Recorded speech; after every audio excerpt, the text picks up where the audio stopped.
Aïe, nous sommes de retour avec la suite de notre roman Le souffle du passé, chapitre 6. Dans le confort de sa voiture, Oksane sentit enfin combien la journée avait été éprouvante. Elle marqua un temps d'arrêt devant un panneau stop et un coup de klaxon impatient la fit sortir de sa torpeur. Elle démarra en s'excusant de la main auprès du conducteur de la voiture qui la suivait. 10 minutes plus tard, elle se garait devant les locaux d'Expert Eco qui étaient situés non loin du centre commercial Par. Sur le seuil du cabinet aux parois vitrées, elle lança à la cantonade. « Salut tout le monde !» Cal et Jean-Marc se tenaient devant Jessie. Ils semblaient tous de bonne humeur. « Salut patron !» lança Jessie. « Comment s'est passée ta journée ?» Elle m'a paru très longue, mais j'ai beaucoup avancé. Ce nouveau dossier à l'air passionnant lui fit remarquer Cal. On ne te voit presque plus. Il est plutôt préoccupant, oui. Si tu as besoin d'aide, surtout ne te gêne pas, fit Jean-Marc. C'est gentil, les gars, je m'en souviendrai à l'occasion. Bon, les filles, nous on va faire un tour, annonça Cal. Soyez sages, ok? Comme d'habitude, ne vous en faites pas. Dès qu'elle se retrouvait seule, Jessie chuchota. Dis Oksane, il paraît que Steven est très beau. Très beau? Comment le sais-tu? Michael me l'a dit en plaisantant, mais je suis sûre que c'est vrai. Oksane éclata de rire. C'est exact, il est séduisant, mais je croyais que tu t'intéressais au petit frère. En effet, affirma l'assistante, je parlais pour toi. Ah non, ma chère, de grâce, ne commence pas à jouer les entremetteuses. Il y a déjà ma mère sur le dos, tu ne vas pas t'y mettre aussi. Ok, je n'ai rien dit. J'aimerais bien que tu me fasses le rapport de la journée au lieu de me débiter des bêtises. Bien sûr, patron. Pendant une demi-heure, elle fit le point de ce qui devait être réglé dans l'immédiat et de tous les dossiers en instance. Je dois aller chercher Steve au gymnase. Tu m'attends avant de rentrer, d'accord? Bien sûr, avec plaisir. Sur ce, Oksane s'exclama. 15 minutes plus tard, en voulant négocier une place de parking pour se garer, elle remarqua une voiture bleue nue que maintenant qu'elle lui prêtait plus d'attention la suivait depuis son départ. Oksane fronça les sourcils en se disant qu'elle se faisait des idées. Quelle raison aurait-on de la faire filer? Pourtant, lorsqu'elle se gara, la voiture fit de même. La jeune femme frémit de peur. Que lui voulait cet homme? Elle était sûre à présent qu'il la suivait. Elle s'attarda un peu dans la voiture pour voir la réaction de ce dernier. Elle le vit sortir de sa Mercedes en regardant sa montre d'un air pressé et entrer d'un pas à l'aide dans le centre sportif. Oksane lança un soupir de soulagement. C'était tout simplement un parent qui venait, tout comme elle cherchait son enfant. Décidément, pensa-t-elle, les films policiers à la télévision finissaient par déformer la mentalité des gens. Finalement, elle se décida à entrer et déboucha tout aussi rapidement dans la patinoire. Sitôt arrivée, elle jeta un regard de chaque côté du gymnase cherchant l'homme. Au bout d'un moment, elle l'aperçut assis dans un coin avec une petite fille dans les bras. Complètement rassurée, Oksane chercha son fils dans la foule. L'ayant repéré, elle alla le rejoindre. Lorsqu'il aperçut sa mère, Steve courut se jeter dans ses bras. « Alors, mon trésor, tu t'es bien amusé ?» « Oh oui, répondit avec un light sourire, puis entraînant sa mère, il ajouta « Viens, je vais te présenter ma fiancée. » Oksane étouffa un rire de peur de vexer son fils. Se laissant docilement guider, elle suivit le petit garçon qui l'emmena vers l'homme auquel elle attribuait un comportement suspect. La jeune femme se crispa. « C'est insensé, pensa-t-elle. Le brave homme n'avait sûrement rien à voir avec la série noire que lui jouait son imagination. » Luttant contre ce sentiment désagréable, elle se constitua une expression neutre lorsque son fils fit les présentations. « Maman, je te présente Gina et son père.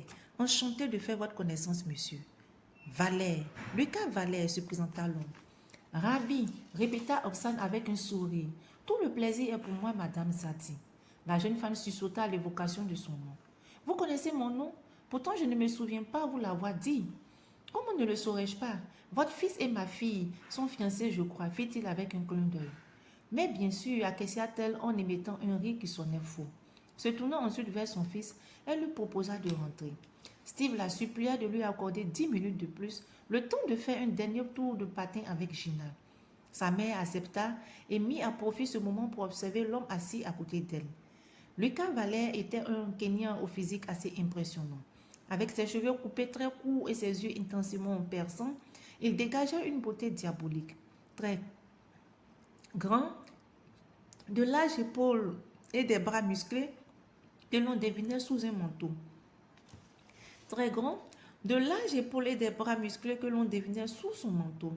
Il irradiait une force menaçante que même sa tenue classique n'arrivait pas à cacher. Décidément, Oxane avait pris en grippe le père de sa future belle-fille. Malgré toutes les tentatives que cherchait à se raisonner, elle lui trouvait toujours quelque chose de sinistre. Il ressemblait davantage à un bandit qu'à un honnête père de famille, se dit-elle. Lucas Vallet avait des yeux très brillants dont l'expression déterminée rappela soudain à la jeune femme le regard d'un de ces tueurs à gages que l'on rencontrait dans les films d'action. Alors qu'elle se laissait envahir par une peur irraisonnée, son compagnon posa sa main sur son épaule. Oxane sursauta de plus belle. Vous observez toujours les gens de cette manière? Pourquoi me demandez-vous cela?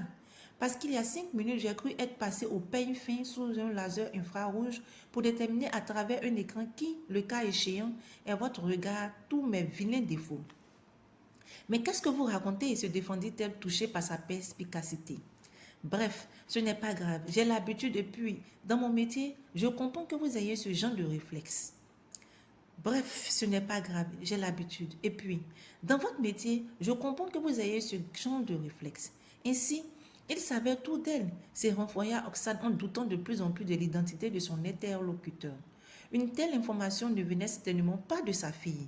Qui était cet homme et pour quelle raison l'espionnait-il? Il fallait qu'elle sache. Quel métier faites-vous, monsieur Valère? Je suis détective privé et pour votre information, j'ai été inspecteur avant d'exercer cette profession. Ah, et oui. À quoi vous attendiez-vous? Tueur en série ou violeur peut-être? La jeune femme se détourna embarrassée qu'il l'ait percé à jour. Mais comment avait-il deviné? Mieux valait changer de sujet avant de se voir entraîné dans un engrenage infernal. N'empêche que sa profession confirmait ses doutes. Qu'est-ce qu'un riche détective faisait dans cette patinoire à cette heure? Était-il venu chercher sa fille? Probable, mais pas déterminant. Il aurait très bien pu la faire accompagner par son chauffeur ou une nounou. Arrête, petite idiote, lui souffla la voix de la conscience. Que reproches-tu à un homme qui vraisemblablement vit une relation très affective avec sa fille? Il est détective privé et alors, qu'est-ce que ça prouve? Qu'il est payé pour t'espionner? Pour quelle raison? Assez, assez, se lamenta-t-elle intérieurement. Vous avez une belle petite fille, lui dit-elle en prenant conscience que le silence s'éternisait. Merci. En plus d'être jolie, Gina a beaucoup de caractère. Oxane se reprocha d'avoir mal jugé son père qui manifestement aimait beaucoup sa fille. Votre fils est bien grand pour un garçon de son âge, déclara le détective sur un ton désinvolte. Oui, c'est vrai, mais vous savez, ajouta-t-elle avec fierté, il tient plus de son père que de moi, heureusement. Il ne m'a jamais parlé de ce dernier. Est-il décédé? Oxane se raidit. De toute évidence, ce monsieur s'intéressait trop à sa petite famille et elle n'aimait pas du tout cela. Elle répondit du bout des dents. Non, il n'est pas mort, mais il ne partage pas notre vie. Se levant brusquement du siège, elle rappela Steve qui, déçu de ne pouvoir s'amuser plus longtemps, vint rejoindre sa mère bon gré mal gré. J'ai été très heureuse de te rencontrer, Gina, fit Oxane à la petite fille. Tu es exactement comme je t'imaginais, avec de jolies petites nattes. Cette dernière gloussa de plaisir pendant que la jeune femme faisait ses adieux à son père. J'espère que nous aurons l'occasion de nous revoir, monsieur Valère. Certainement. Au revoir, Steve, et sois bien sage, d'accord?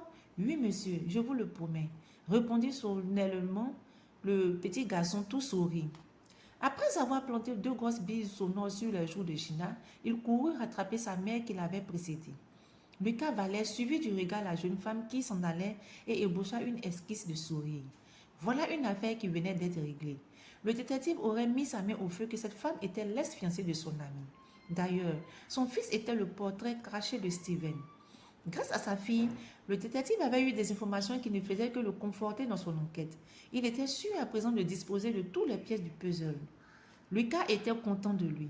Après avoir filé pendant 2 semaines la jeune femme et pris discrètement des renseignements, il avait réuni assez d'éléments consistants pour pouvoir présenter un dossier du tonnerre à son ami.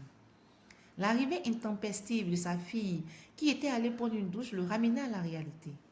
« Oh, papa, tu viens? » « Oui, chérie, j'arrive. » Ainsi s'achève notre roman, pour ne pas dire notre chapitre 6. Enfin, le détective privé a mis la main sur la véritable identité de Oxane. Le dira-t-il à son ami? Mais que fera Steven lorsqu'il apprendra la véritable identité d'Oxane? Voudra-t-il répondre son fils? Car après tout, Steve, le fils de Oksane Zadeh, est son fils. Est-ce qu'il voudra avoir la garde de son fils? Voudra-t-il une garde partagée ou voudra-t-il avoir à lui seul la garde? Tout cela, nous le saurons dans le chapitre 7. Je vous dis à très bientôt pour la suite de notre roman, Le souffle du passé. Je vous demanderai de vous abonner massivement, de liker et de partager ma vidéo. À très bientôt.